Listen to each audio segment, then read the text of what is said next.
옛날 우리 신앙의 선배들은 항상 잠언을 많이 읽어라, 하루에 한 장씩 잠언을 읽어라,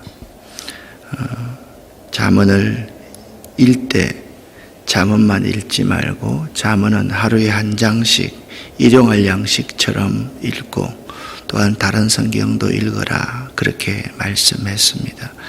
여러분들도 오늘이 며칠인지 보고 그 장을 항상 읽어나가고 마지막 날은 나머지 31장까지 다 읽을 수 있으면 이 잠언의 말씀이 여러분에게 양약이 될 줄 저는 분명히 믿습니다.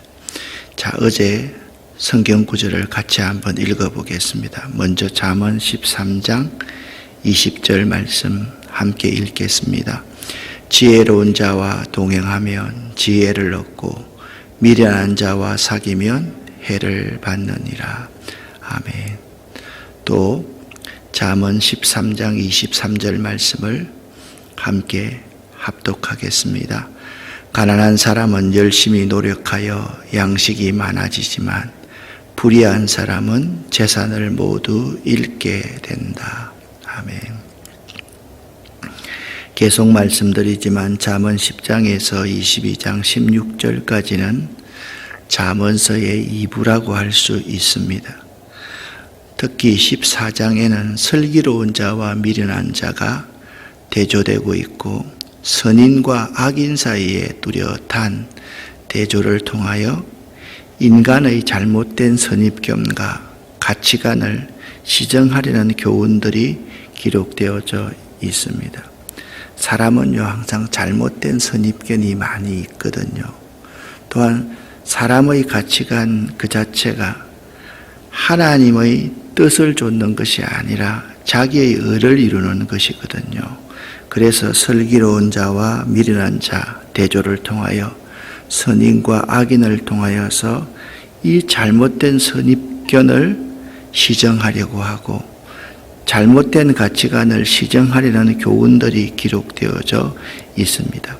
따라서 14장의 내용도 여느 장과 마찬가지로 여호와를 경외하는 신자들이 그들의 실제 생활 속에서도 여호와를 경외하는 자세로 이웃과의 관계를 이룩해 나가야 할 것을 제시하고 있습니다. 그러므로 믿는 자들의 삶이란 여호와를 경외하는 것이 지식의 근본임을 깨달아 모든 삶의 분야에서 적용하는 것입니다. 그러니까 믿는 자들의 삶에 여호와를 경외하는 것이 지식의 근본입니다. 이렇게 입으로 외우고 아는 것이 중요한 것이 아니라요, 삶의 모든 분야에서 적용이 되어져야만 한다라는 것입니다. 여러분과 제가 14장 1절부터 10절까지를 함께 읽어보겠습니다. 지혜로운 여자는 집을 세우지만 어리석은 여자는 제 손으로 집을 무너뜨린다. 바른 길을 걷는 사람은 주님을 경외하지만 그릇된 길을 걷는 사람은 주님을 경멸한다. 미련한 사람의 말은 교만하여 매를 자청하지만 지혜로운 사람의 말은 그를 지켜준다. 소가 없으면 구유는 깨끗하지만 소가 힘을 쓰면 소출이 많아진다. 진실한 정의는 거짓말을 아니하여도 거짓 정의는 거짓말을 내뱉는다. 거만한 사람은 지혜를 구해도 얻지 못하지만 명철한 사람은 쉽게 지식을 얻는다. 미련한 사람의 앞을 떠나라. 네가 그의 말에서 지식을 배우지 못할 것이다. 슬기로운 사람의 지혜는 자기가 가는 길을 깨닫게 하지만 미련한 사람의 어리석음은 자기를 속인다. 어리석은 사람은 속죄 제사를 우습게 여기지만 정직한 사람은 하나님의 은총을 누린다. 마음의 고통은 자기만 알고 마음의 기쁨도 남이 나누어 가지지 못한다. 아멘. 1절 말씀을 개역개정사판과 현대인의 성경으로 다시 한번 읽어보겠습니다. 지혜로운 여인은 자기 집을 세우되 미련한 여인은 자기 손으로 그것을 허느니라. 지혜로운 여자는 가정을 행복하게 꾸미고 미련한 여자는 스스로 가정을 파괴한다. 아멘. 2절 말씀을 보면 악인들이 멸시하는 것이 무엇인지를 우리에게 잘 가르쳐 주고 있습니다. 정직하게 행하는 자는 여호와를 경외하여도 패역하게 행하는 자는 악인들은 여호와를 경멸히 여기느니라 라고 말씀하고 있습니다. 그렇다고 하면 성경 전체에서 악인들이 멸시하는 것들이 무엇이라고 말씀하고 있습니까? 먼저 악인들은 지혜와 훈계를 멸시합니다. 하나님과 하나님에게 속한 모든 것을 멸시합니다. 복음을, 굿뉴스를 멸시합니다. 악인들은요, 주관자 되시는 하나님의 권위를 멸시합니다. 또한 악인들은 자기 이웃과 다른 사람들을 멸시합니다. 특별히 악인들은 가난한 자를 멸시합니다. 그리고 악인들은요, 선지자와 그 말씀을 멸시합니다. 여러분 한 사람 한 사람이 항상 하나님과 이웃과 나를 존중할 줄 알아야지, 멸시하면 그 사람은 악인이다, 나는 악인이다, 그렇게 회개할 수 있어야만 되는 것입니다. 3절 말씀을 보면 지혜로운 자의 입술의 역할에 대해서 말하고 있습니다. 함께 3절을 개역 성경으로 읽겠습니다. 미련한 자는 교만하여 입으로 매를 자청하고 지혜로운 자는 입술로 스스로 보전하느니라. 아멘. 미련한 자는요, 말로서 매를 자청합니다. 그런데 지혜로운 자, 슬기로운 자는 입술로 스스로를 보전한다. 우리 말에도 말 한마디가 천냥빚을 갚는다라는 말이 있지 않습니까? 제가 여러분에게 항상 드리는 말씀이 741언이다. 7번 생각하고 한 번 말하라. 우리가요, 생각하지 않고 그냥 불쑥 감정 때문에 내뱉어 버리면 그것이 평생 자신의 매를 자청할 수 있다라는 점을 명심할 수 있어야만 합니다. 지혜로운 자의 입술이 하는 역할은 이런 것입니다.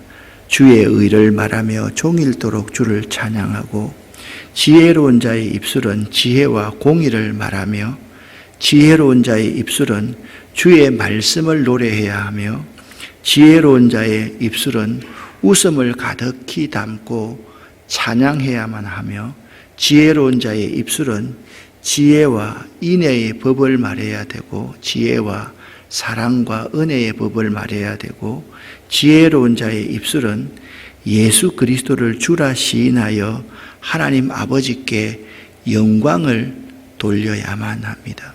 우리는 말이 자기 인생을 좌우한다라고 생각하고 항상 지혜로운 자의 입술의 역할을 해야만 합니다. 한번 따라합시다. 741은 7번 생각하고 한 번 말할 수 있는 말 한마디에 천근의 무게가 있는 말을 우리들은 할 수 있어야만 하는 것입니다. 여러분, 이런 성경 구절 보셨죠? 참 우리 인생을 잘 말해주고 있습니다. 4절 말씀은 꼭 오늘 여러분들이 외웠으면 좋겠습니다. 함께 읽겠습니다. 소가 없으면 구유는 깨끗하려니와 소의 힘으로 얻는 것이 많으니라. 아멘. 소가 있다면요, 똥 때문에, 오줌 때문에 악취가 나겠지요. 또한 소를 먹이려면 많은 수고가 따라야만 합니다. 나가서 풀을 먹이고 데려와야 하고, 소똥을 치우는 일, 축사를 치우는 일이 매우 힘이 들 것이며, 외양간을 계속해서 깨끗하게 유지하기 위해 청소도 해야 하고 소를 돌봐 주어야만 합니다. 예를 들면 소가 새끼를 놓을 때 주인이 없으면 그 새끼는 죽을 확률이 매우 많습니다. 이처럼 소를 키우는 일은 불편하고 많은 수고가 따릅니다. 그렇다고 해서 소를 없애버리는 것이 편할까요? 아니지 않습니까?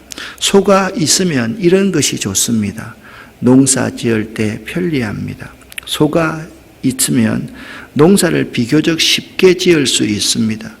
또한 소에게 멍에를 채우고 뒤에 쟁기를 연결해서 소가 앞으로 가도록 이끌기만 하면 농사를 쉽게 지을 수 있기 때문에 소가 있으면 매우 유용하고 편리하고 좋습니다.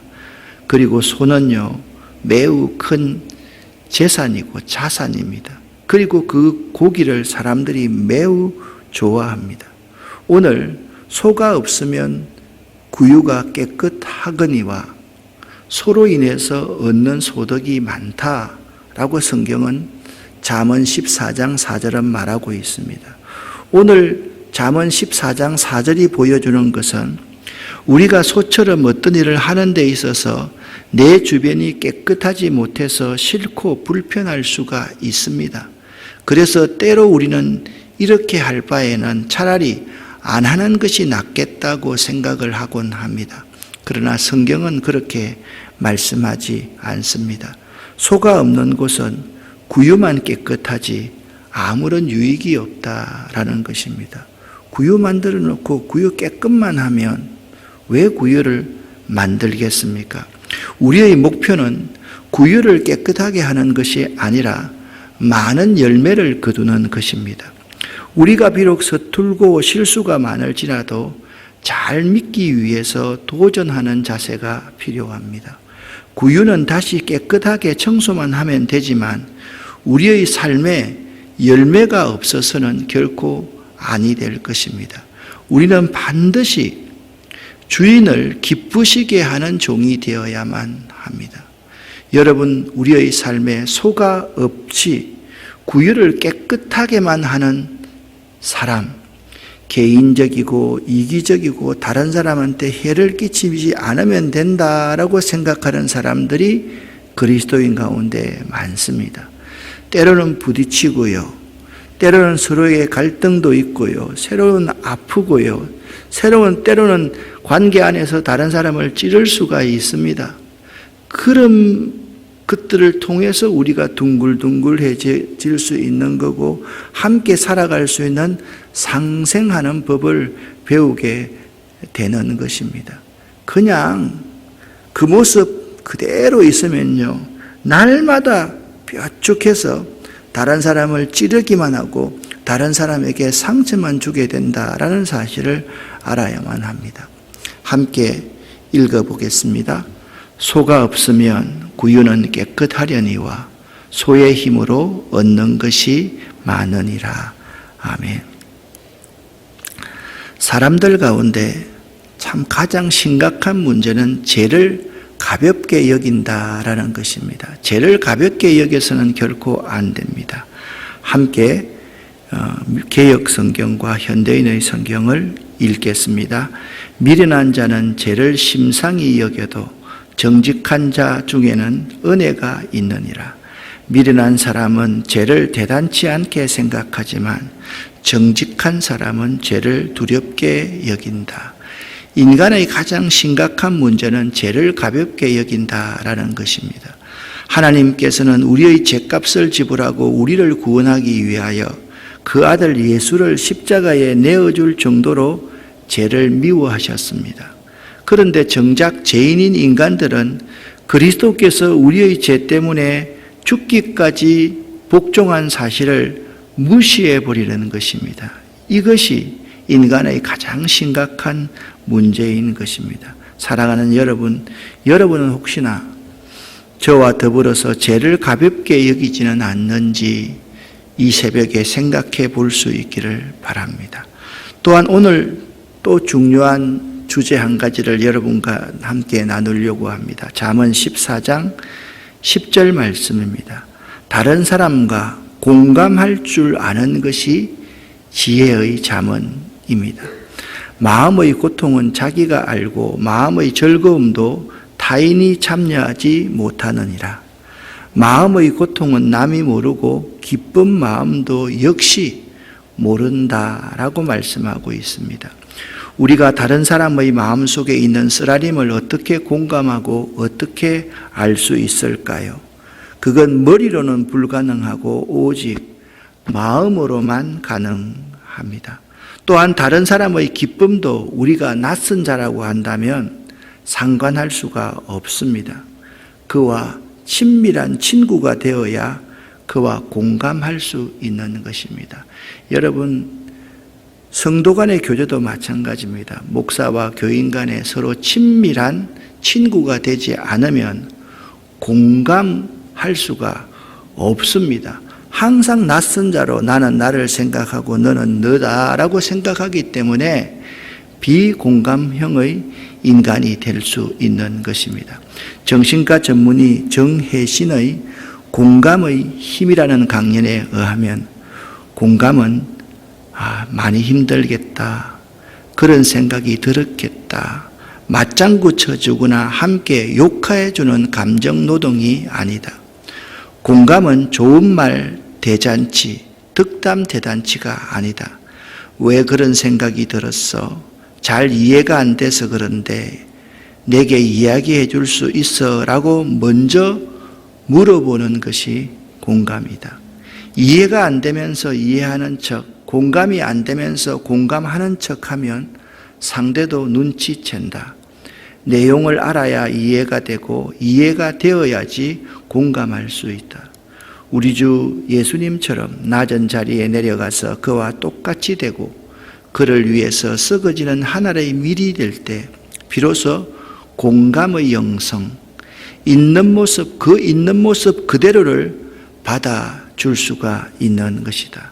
이 시간 사랑하는 여러분, 다른 사람과 공감할 수 있는 지혜를 구하십시오. 공감하는 척하는 것은 공감이 아닙니다. 진실로 그를 이해하고 그에게 나 모든 것을 배려하기 위해서 그와 같이 되는 겁니다.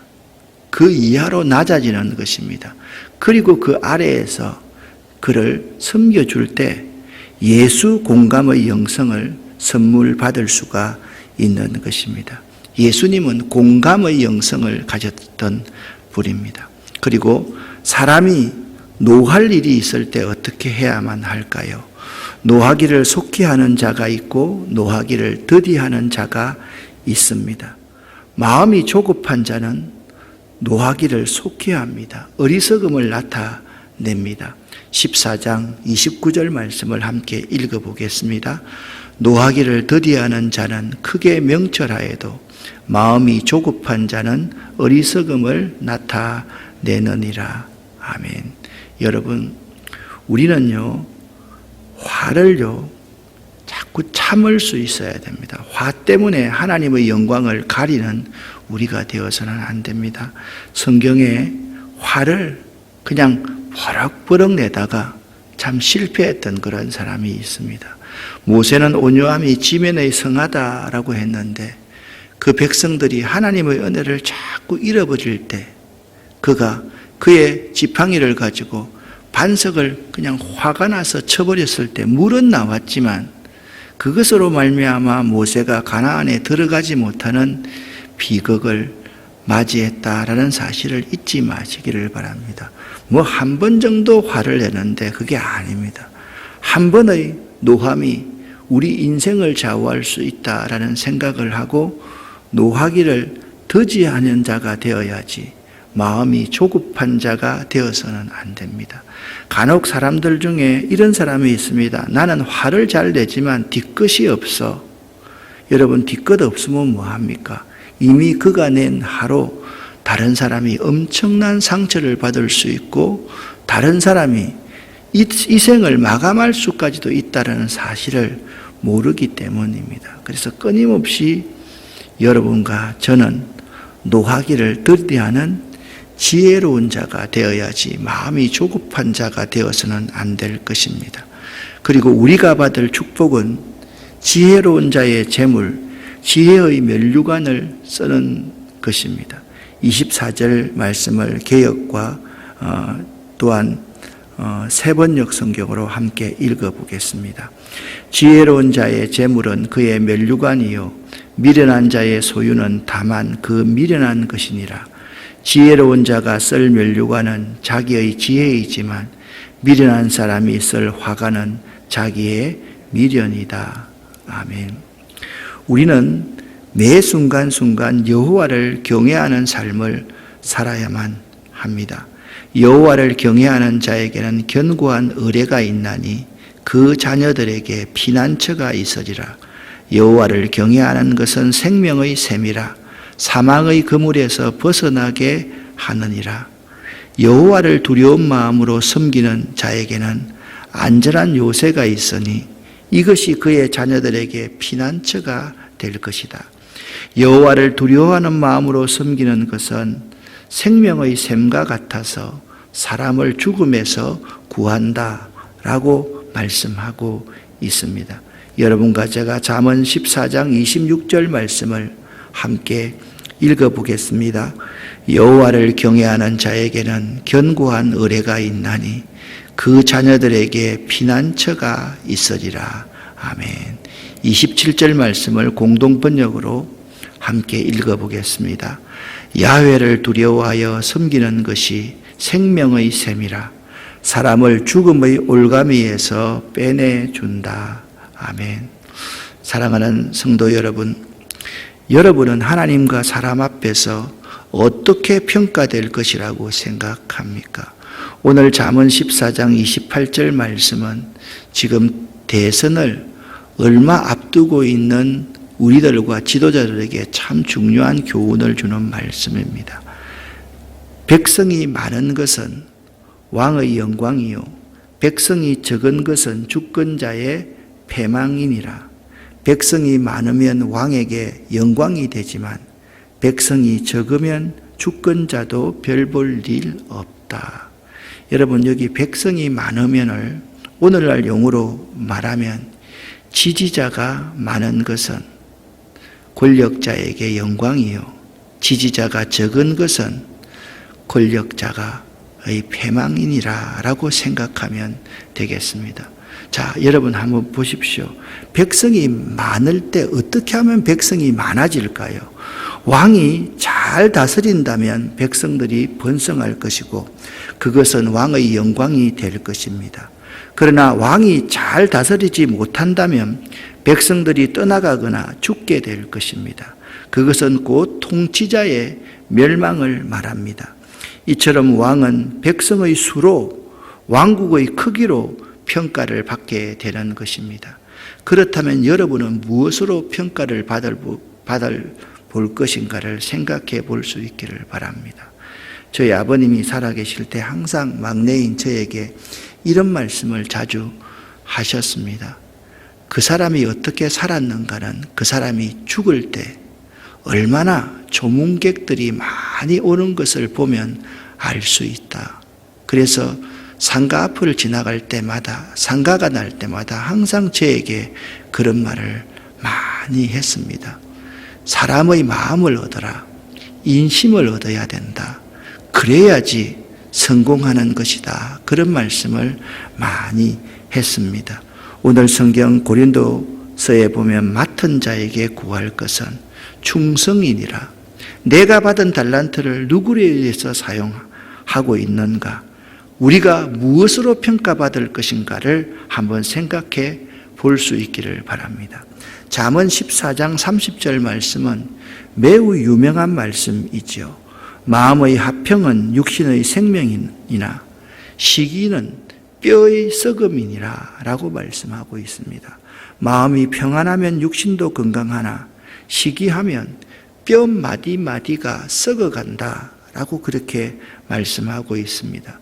마음이 평안해야만 합니다. 주님 주신 평강이 항상 우리 마음을 주관해야만 합니다. 우리 주님께서 내가 주는 평안은 세상이 주는 것과 같이 아니하다라고 말씀하셨습니다. 마음이 평안해야지 건강할 수가 있습니다. 육신이 건강하려고 하면 운동도 매우 중요하고 마음이 평안을 얻어야만 하는 것입니다. 사랑하는 성도 여러분, 31절 마지막 절 말씀은 하나님을 멸시하지 말고 공경하라, 그렇게 말씀하고 있습니다. 가난한 사람을 학대하는 자는 그를 지으신 이를 멸시하는 자요, 궁핍한 사람을 불쌍히 여기는 자는 주를 존경하는 자이다 라고 말씀하고 있습니다. 어제는 우리 지역에 있는 외국인 센터에서 일을 하는 목사님이 전화가 왔습니다. 이번에 난민이 6가정이 들어왔습니다. 무슬림의 난민입니다. 목사님, 이번에 그 6가정 중에 2명의 7살짜리 되는 아이들이 있는데 유치원에 좀 넣어야 되겠습니다. 그래, 알았어요. 그래서 제가 우리 교회에서 유치원 원장 하시는 원장님에게 전화를 드렸습니다. 목사님, 기꺼이 제가 돕겠습니다. 2 아이 다 장학생으로 처리해서 저희들이 잘 섬기겠습니다. 그런 말을 듣고 참 기뻐했습니다. 여러분, 이 말씀을 다시 한번 읽어보시기를 바랍니다. 함께 읽겠습니다. 가난한 사람을 학대하는 자는 그를 지으신 이를 멸시하는 자요, 궁핍한 사람을 불쌍히 여기는 자는 주를 공경하는 자니라. 사랑하는 여러분, 가난한 사람을 학대하는 자는요, 그를 지으신 하나님을 멸시하는 것입니다. 하나님은 부한 사람도 창조하셨고 가난한 사람도 창조하셨습니다. 부한 사람들을 위해서 하늘 영광을 버리고 그의 아들 예수를 십자가에 못 박았고, 가난한 사람을 위해서도 그의 아들 예수를 십자가에 못 박았음을 명심할 수 있기를 바랍니다. 궁핍한 사람을 긍휼히 여기고 불쌍히 여기고 사랑해 주고 그들을 껴안아 주는 것, 그것은 우리 주님을 공경하는 자세이다. 이것을 꼭 잊지 마시고 하나님을 멸시하지 말고, 하나님을 멸시하는 것, 그것이 가난한 사람을 멸시하는 것과 똑같고, 가난한 사람을 공경하는 것이 하나님을 공경하는 것이다. 이 사실을 잊지 마시기를 예수 이름으로 간절히 축원합니다. 기도하겠습니다. 하나님 아버지, 하나님 은혜를 진심으로 감사를 드립니다. 오늘 주신 말씀, 소가 없으면 구이는 깨끗하거니와, 우리가 구유 깨끗하게 하기 위해서 사는 자들이 아니라 열매를 하나님께 드리고 이웃과 나누는 삶을 살 수 있도록 도와주시옵소서. 오늘 이 새벽에 예수 공감의 영성을 우리에게 허락하여 주시옵소서. 가난한 사람을 긍휼히 여기고 그들을 껴안아 줄 수 있는, 하나님을 진심으로 공경하는 지혜를 우리에게 허락하여 주시옵소서. 이 새벽에 하나님, 우리와 함께하여 주시옵소서. 예수 그리스도 이름으로 축복하옵고 간절히 기도드립니다. 아멘.